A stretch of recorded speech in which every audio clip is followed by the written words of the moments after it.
Let me ask you a question. Do you ever wonder how you're going to get everything done? I mean, maybe you look at all the things you have to do and there's something really important you want to get to, but for some reason you hear that voice inside saying, I just don't have the time. Unfortunately, this is way too common. If you want to lead others and yourself in the best way possible, you need to make quiet time a priority. Let me say that again. You need to make quiet time a priority. Every leader and every team I've ever worked with has way too much to do and not enough time to do it. That just comes with the territory of being a leader. If you want more time for yourself, I encourage you to get my Power Week Power Life system, and I'll teach you how to create a rhythm and routine to get things done more efficiently so you in fact free up time for yourself. The link is in the description if you're interested. For now, I just want to explain why every leader needs to make quiet time a priority, and I also want to outline a simple way to help get you started so you can begin to free up more time for you. Okay, so let's first talk about quiet time. The reason I am so passionate about quiet time is that this is the time to clear your mind. This is the time to refocus on what is truly important, to refuel your spiritual connection, to reconnect with your core values, and to strengthen your inner leader so you can perform at extraordinary levels throughout the day. I will openly admit that when my mentor encouraged me to make time every morning to sit quietly and reflect, I essentially kicked and screamed. Much like you, my response was, I don't have the time for that.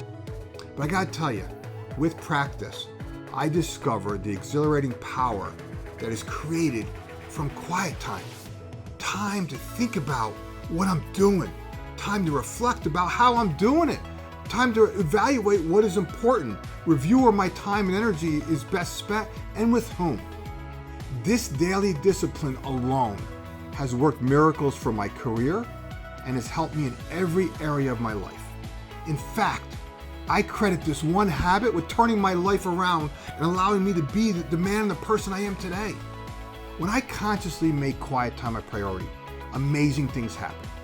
My priorities just crystallize. Solutions that I've been agonizing over begin to emerge, and my energy level, most importantly, skyrockets.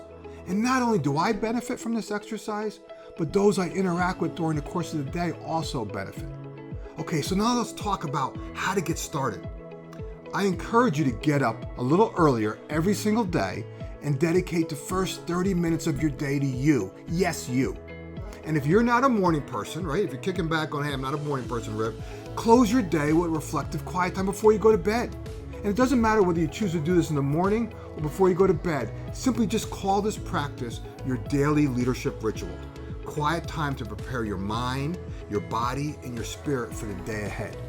Leverage this time to incubate new ideas, to remove self-imposed limitations, to raise your awareness to the triggers that cause you to leak energy, and to tune into the synchronicity of the universe, and maybe, just maybe, express gratitude for the gifts, opportunities, and people that grace your path. Once you have this leadership ritual established, you can begin to work on building what I refer to as your awareness muscle. Now, those who work with me know how important building your awareness muscle is. The power of reflective thinking gives you the opportunity to step back, right? To step back and evaluate things from a different perspective.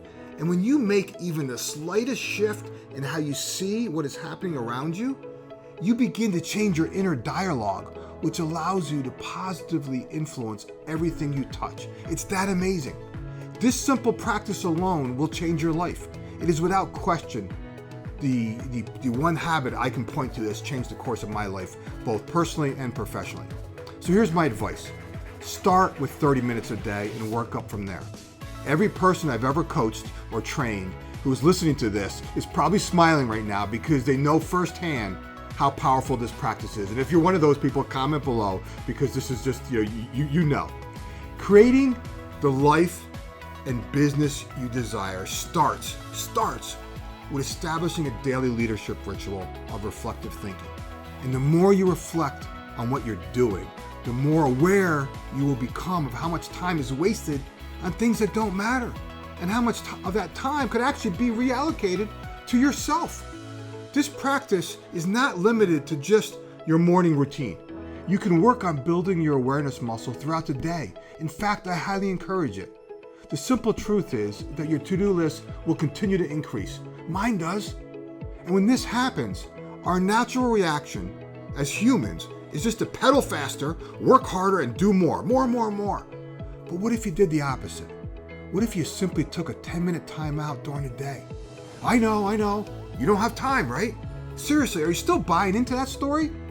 The leaders I know make choices, not excuses.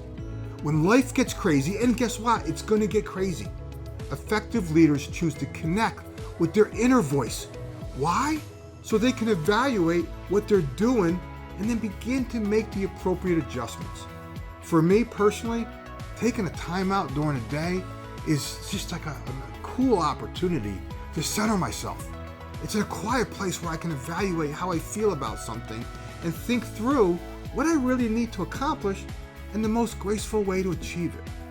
Many leaders, just way too many leaders, spend most of their time overwhelmed, they're tired, they're buried in the day-to-day routine, and they're unable to see beyond tomorrow.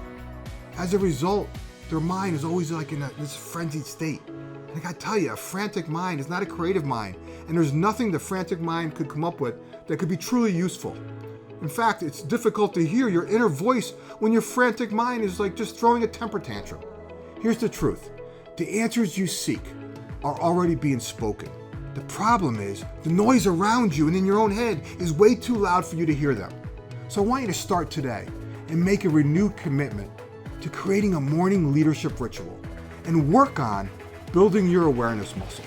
Teach your team to do the same and watch how their results will increase. It's crazy. If you or someone on your team needs help with this, right, reach out. I encourage you also to get my Power Week Power Life system, and I'll coach you myself step by step on how to create a rhythm and routine to get things done more efficiently so you free up time for yourself. I'll walk you through not only how to get quiet time, but how to sort and filter your ever-growing to-do list and how to identify what is important and what isn't. And I'll also even share my favorite scheduling techniques to ensure the big rocks in your life actually get done first. And most importantly, I'll show you how to get back on track when you get off track for whatever reason, because we all know it's going to happen. Check it out. The link is in the description. Okay, thanks for watching. If you like this video, do me a favor, give it a thumbs up, right? Comment below, and of course, subscribe. Because as each week, I'm sharing content to help you embrace change, focus your efforts, and accelerate results. I'll talk to you next week.